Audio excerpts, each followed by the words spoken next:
Probably one of the most interesting times to have ever been a Spider-Man or a Marvel Comics fan in general had to have been the early 90s. And no, I'm not talking about the mid-90s when a lot of the animated series and other animation and toy lines and things that Marvel started was going on.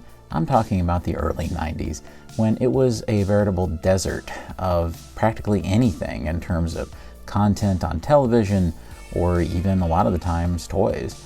There just wasn't much out there. And I remember one of my lifelines during that time being an animated series that was on VHS that you could find called Spider-Man and His Amazing Friends. Every now and then at Walmart, there would be different VHSs that would come out of the series, like the Green Goblin episode, and especially Firestar is Born, that featured the X-Men and the origin of Firestar.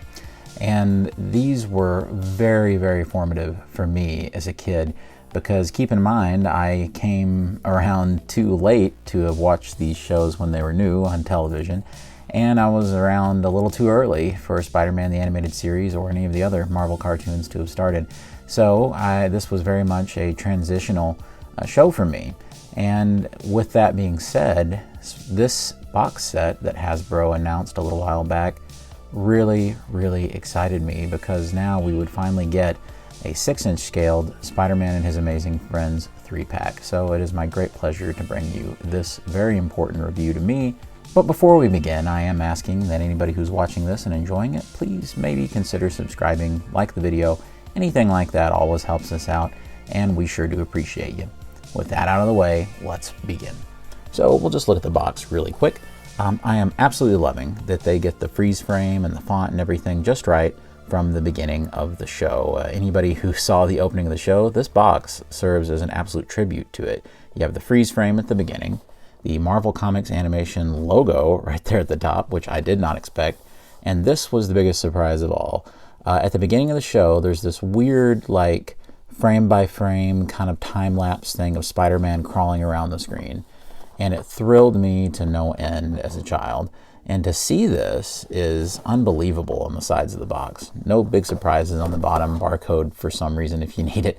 But on the back, we also get more posing from them in that freeze frame kind of look. It shows you what each of the figures comes with. So let's go ahead and crack this thing open, because honestly, I'm too excited to wait any longer. I am fascinated to no end by the weirdness that is plastic-free packaging from Hasbro. This actually seems tremendously harmful to the environment to have this much cardboard backing. I mean, maybe it's all recycled or something, but it seems kind of funny to me. And here they are, the Spider-Friends.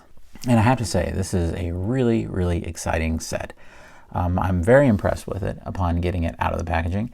Everything is looking really nice. With this plastic-free packaging, you never really know what to expect in terms of quality control, paint application, things like that. Spider-Man is always a nerve-wracking one, because you never know what Spider-Man's going to be like with those web lines. But I'm really glad to say that things have turned out well here. All right, so let's look at each member of the Spider-Friends. So first off, we have Spider-Man himself.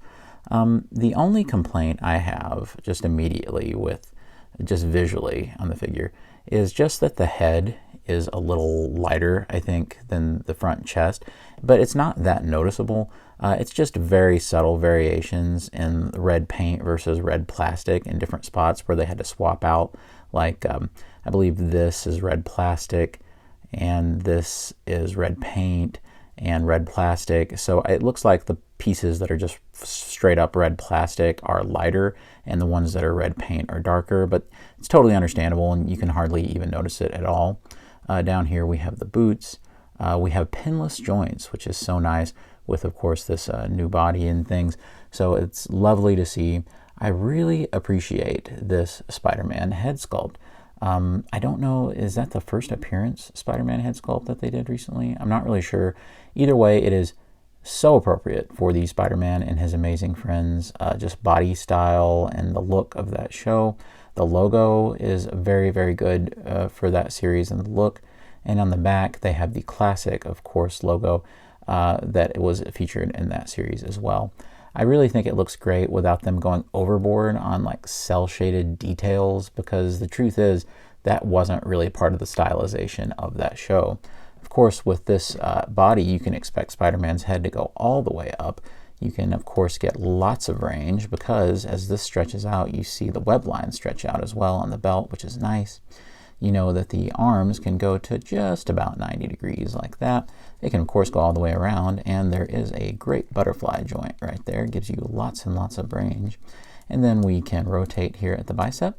There is a double joint right there. You can see that they've left the holes in for the webs that would go under Spider-Man's arms in the first appearance figure, which this is pretty much a repaint of, I suppose.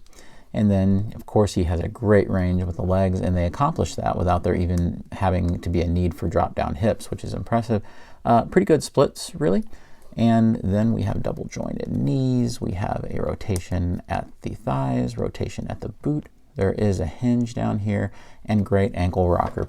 I mean, he may not light the world on fire as a completely unique variation of Spider-Man, but for me, I see exactly what I need to and what this guy is and what he represents. And just the amount of posing you can get, the alternate hands he comes with, which he does include several. You can see he has thwipping hands and fist hands as well, and another open hand for his other. He does indeed come across very nicely. Of course, we also have Bobby Drake. I'm very surprised we got this release. I thought I would just have to use my old Iceman figure, which this is pretty much a repaint of, but you can see that we have this great head sculpt right here. The cell shading goes a long way in making him look like the cartoon model. He's not exactly as buff as the cartoon model is, which more or less has the same body type as Spider-Man in the cartoon, but here I think it's good enough. Definitely the same kind of articulation we saw with Spider-Man. Of course, Spider-Man's body is a little more advanced, and this guy has pins and things, but he does have a lot of the same kind of range, and I think that he turns out very well. The one complaint that I will say about this guy is that in the cartoon, a lot of the time, Bobby's eyes are kind of green. For whatever reason. That was just an artistic choice they made. They didn't simulate that here. I'm tempted to go in and kind of fix that up myself. So that's just one little thing. He does come with his cool ice slide accessory here, and it does have a peg so that he will be able to go on. So I think that's a good touch. And yes, we do have a re-release of Firestar. If you remember, this was released on Pulse a little while back. It's pretty much the same figure, pretty much unchanged.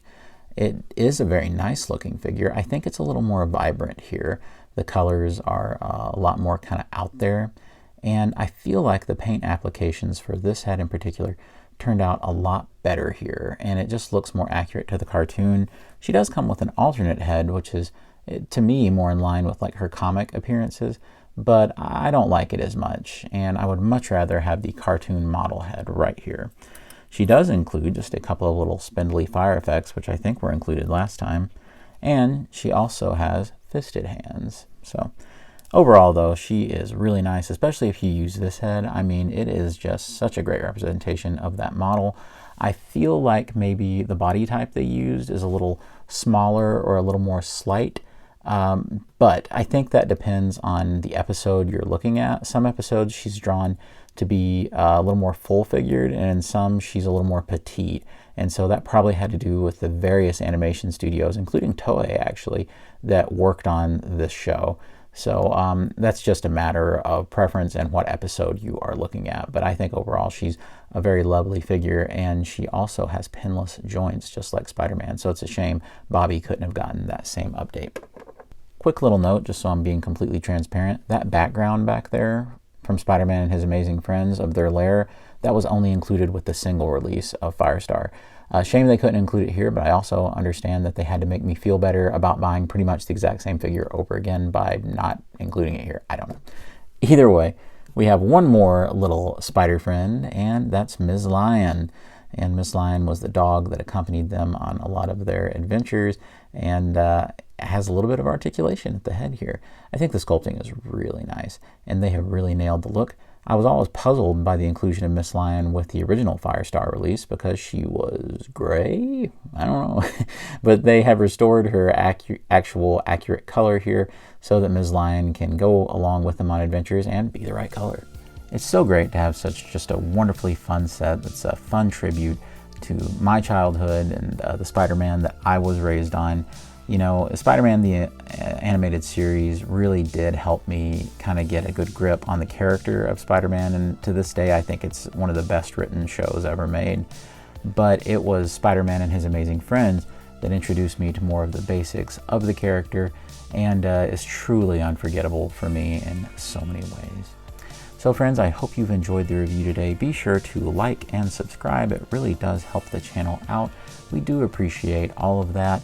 And of course, be sure to comment down below and let me know, have you had a lot of experiences with Spider-Man and His Amazing Friends? Was it as formative for you as it was for me? And if you haven't watched it yet, I definitely suggest you check it out and introduce it to your kids on Disney+, where you can find the entire series today. And with all that out of the way, God bless you and yours, and I'll see you on Fanboys Forever. Fanboy out.